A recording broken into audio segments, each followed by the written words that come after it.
Hi guys, it's Miss H, and today we're going to be looking at simple machines, mechanical advantage, and efficiency.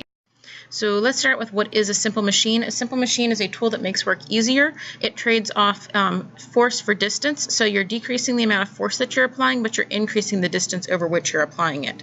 Simple machines do not make work any easier. You still have to do the same amount of work whether you use the machine or not. It just makes it easier for you to do because you're using less force. You just have to apply that force over a greater distance. Simple machines can be combined to create compound or complex machines, and that's a whole different scenario. So there are 6 basic types of simple machines depending on who you ask. They all boil down to one of 2 real types, which is either an inclined plane or a lever. So let's start with looking at the inclined plane and the types that come from it. So an inclined plane is a slanted surface with one end that's higher than the other, or another way of saying that is a flat sloping surface. If you combine 2 inclined planes back to back and put with the point at one end, then you end up with a wedge, which can be used to split things or separate them. And then if you take an inclined plane, wrap it helically around an axis around itself, and especially if you put a wedge at the tip, you get a screw. Now you can have screws that don't have the wedge tip. We call those bolts, but it's still essentially a screw. The other type of simple machine, the basic type, is the lever. A lever is a flat surface that rests on a turning point called a fulcrum. We also can call that the pivot point. There are 3 classes of levers, which I'll show you pictures of in just a moment. The first class lever has the fulcrum between the effort force and the resistance force. This is like a teeter-totter or a seesaw. This is what you're most familiar with probably. A second class lever has the resistance force between the effort force and the fulcrum. So the resistance force is the weight you're trying to move, or the force that the machine is applying, and the effort force is what you are applying. So the weight that you're trying to move is in between your application of the force and the fulcrum or the turning point. And then a third class lever, the effort force is between the resistance force and the fulcrum. So where you are applying is in the middle. What you're trying to move is on one end, and the turning point is on the other. So here are examples of those 3 classes. The red arrow is what you do, the blue arrow is what you're trying to move or what the machine does, and then the green triangle is the turning point or the fulcrum. From the lever, we get the wheel and axle, which is a circular lever wrapped around a central support, so that fulcrum has now become the axle. And then you have the pulley, which is a variation on the wheel and axle, where you have removed the axle, you've removed the fulcrum, and turned it into a rope or cord that goes around a grooved wheel. And so the pulley is used for helping to lift things typically. Pulleys can be either fixed or movable. A fixed pulley stays in place. A movable pulley moves around, as the name implies. Movable pulleys typically have a greater mechanical advantage than fixed pulleys do. Pulleys can be simple or compound. A simple pulley is just one pulley by itself, one wheel. A compound pulley has multiple different wheels combined.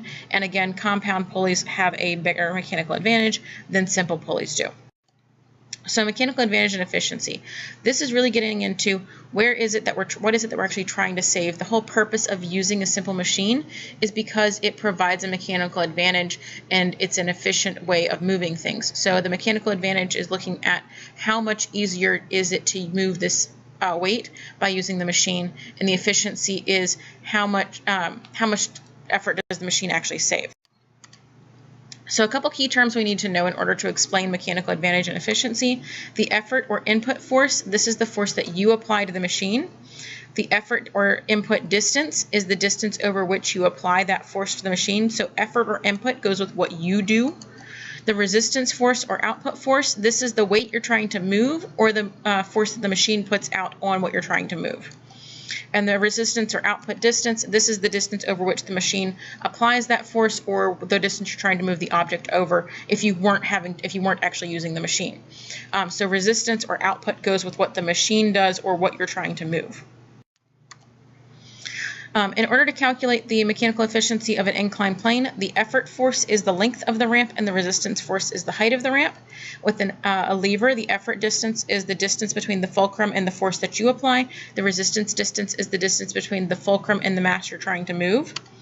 And with the pulley, the mechanical advantage is really simple. It's just count how many supporting ropes or how many ropes you have pulling up. So what exactly is mechanical advantage? Well, there's actually 2 different types of mechanical advantage. The first type is ideal mechanical advantage. This is the amount of effort that would be saved if the machine was 100% efficient. So if you had a machine that could be 100% efficient, meaning that there was no such thing as friction, this is how much you would save by using the machine instead of just doing it yourself. So the formula for ideal mechanical advantage is IMA equals dE over dr.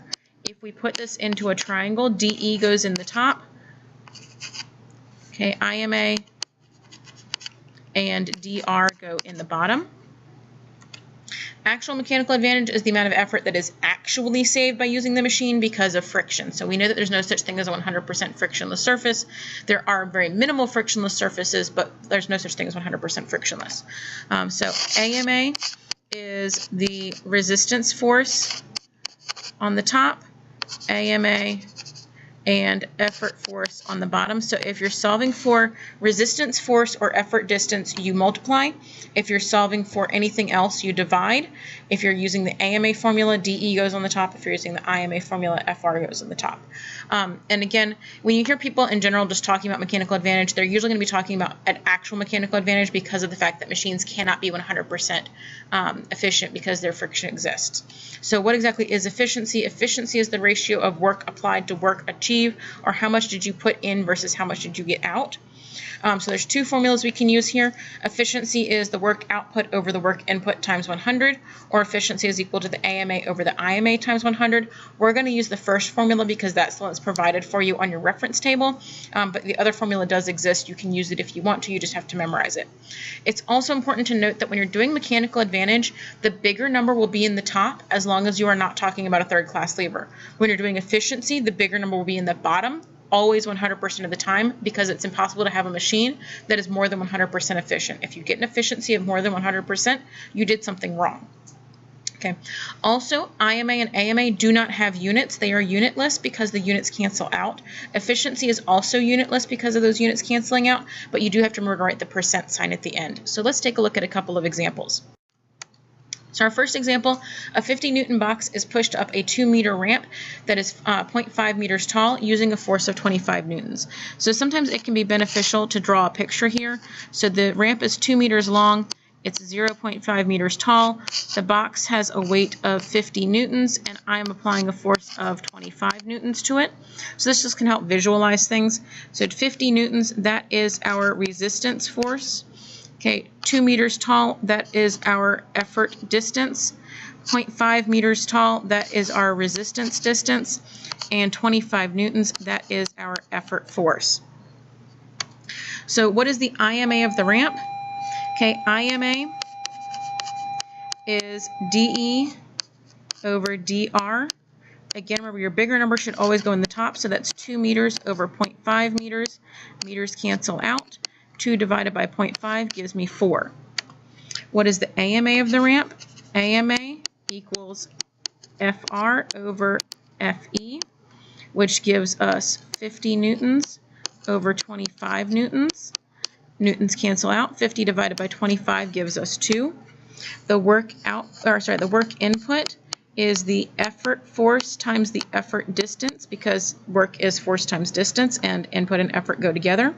So the effort force is the 25 newtons and the effort distance is the 2 meters. So 25 times 2 gives me 50 joules. And remember that this should have a unit now because work does have a unit. The work output and resistance go together. So this is the effort, the resistance distance times the resistance force, or resistance force times the resistance distance. So that's going to be 50 newtons times 0.5 meters, and that's going to give us 25 joules. And then what is the efficiency? Efficiency is work out over work in times 100. So that's going to be 25 joules over 50 joules. Joules are going to cancel out, times 100 gives me 50% efficient.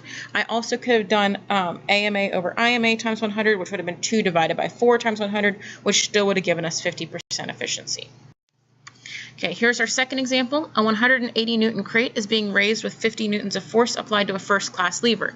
The crate is located 0.4 meters from the fulcrum, and the force is applied 1.6 meters from the fulcrum. So again, if we draw out a picture here, here's my 0.4 meters, here's my 1.6 meters. My force is 50 newtons, and the weight that I'm trying to move is 180 newtons. So this is my resistance force, this is my effort force, this is my resistance distance, and this is my effort distance. So if I'm solving for IMA, I'm going to do 1.6 over 0.4.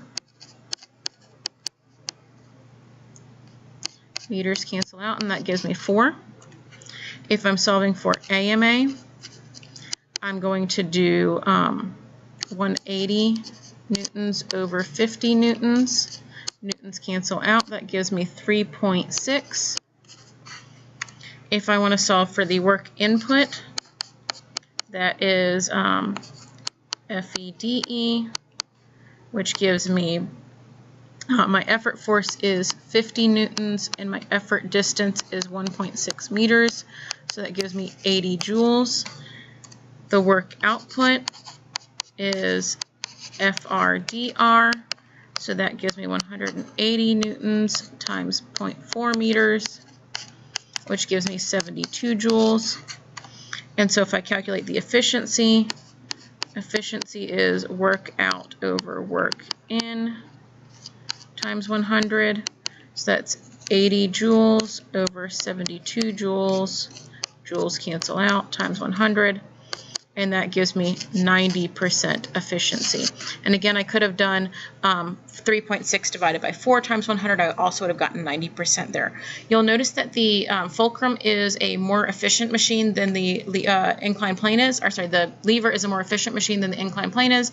That's because there's much less surface area, and so it has a lot less friction. So an inclined plane should always have a lower efficiency than a lever does, because unless you apply something to the surface of that inclined plane to reduce its friction, it's going to be less efficient than a lever is.